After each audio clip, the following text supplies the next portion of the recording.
Republican party of India या पक्षाची मासिक बैठक दिनांक 6 जानेवारी 2025 रोजी भूम शहर जिल्हा धाराशिव येथील विश्रामगृहात संपन्न झाली। यावेळी रिपब्लिकन पार्टी ऑफ इंडियाचे मराठवाडा उपाध्यक्ष श्री भागवत शिंदे यांच्या मार्गदर्शनाखाली समन्वय समितीची निवड करण्यात आली। सदरी समितीमध्ये सदस्य म्हणून झुंजार गायकवाड, भारत काळे, नवनाथ पालके, अमोल शिंदे, देवीदास चंदन शिवे, संजय शिंदे, पत्रकार सुरेश शिंगळे, पांडुरंग गवळी, अरुण शिंदे, उत्तम सोनाने यांचा समावेश करण्यात आला।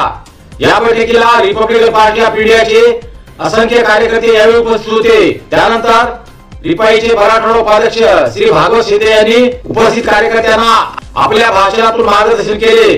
ते आता आपण ऐकूया। डीबी न्यूज चॅनल साठी सुरेश शिंगळे, तालुका प्रतिनिधी वाशी, जिल्हा धाराशिव। आपण सर्वजण एक भीमसैनिक आहात। आपण अन्याय, अत्याचार, जोर जुलूम याच्या विरोधामध्ये बंड करण्याची ताकद तुमच्यामध्ये आहे। आज अशी परिस्थिती आहे आपल्या गावामध्ये, शहरांमध्ये, महाराष्ट्रामध्ये, देशामध्ये। जर आमच्यावरती अन्याय झाला, आमच्या आया बहिणीची इज्जत लुटण्याचा प्रयत्न झाला गावगुंडाकडून, तर आम्ही जर पोलीस स्टेशनला गेलो तर पोलीस स्टेशनला आपली फिर्याद घेतली जात नाही। कारण का? ज्या जातीचे लोक, जातीचे लोक तिथं, विशिष्ट जातीचे लोक तिथं असल्यामुळं त्यांच्या जातीचा जर तो गुंड असेल, त्या जातीचा जर अन्याय करणारा माणूस असेल तर त्या माणसाची काय पाठराखण केली जाते मित्र, आणि आम्ही अन्यायापासून वंचित जातो। आणि म्हणून आज मी जी इथं बैठक बोलवलेली आहे, तर मित्र हो, आपला न्याय आपणच करून घ्यायचा मित्र। त्यासाठी रिपब्लिकन पार्टीची ताकद जबरदस्त असणं आवश्यक आहे मित्र। गावागावामध्ये रिपब्लिकन पार्टीच्या शाखा होणं अत्यंत आवश्यक आहे, आणि या शाखेच्या माध्यमातून आपले कार्यकर्ते निर्माण करणं अत्यंत आवश्यक आहे।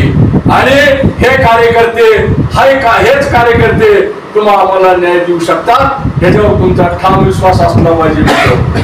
मी तुम्हाला जाता जाता एवढंच सांगेन की आज आपण अन्याय, अत्याचार जे आमच्या कार्यकर्त्यावर, आमच्या भारतवरती आपल्या समाजाच्या लोकांनी अन्याय अत्याचार केला, त्याला इथून नेलं, 3 लाख रुपये त्याच्याकडून घेतलं, मारहाण जबरदस्ती केली, त्याला अमानुष मारहाण केली, आणि म्हणून तो घाबरलेल्या अवस्थेमध्ये माझ्याकडे आला।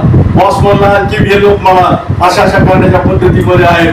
तर आम्ही सगळे रिपब्लिकन पार्टीचे कार्यकर्ते जमलो आणि कलेक्टर ऑफिस समोर उभा राहिलो, आणि आम्ही सांगितलं आता भारत उपोषण कर, आणि भारतने उपोषण केलं, आणि तेव्हा उपोषणाला यश आलं मित्र।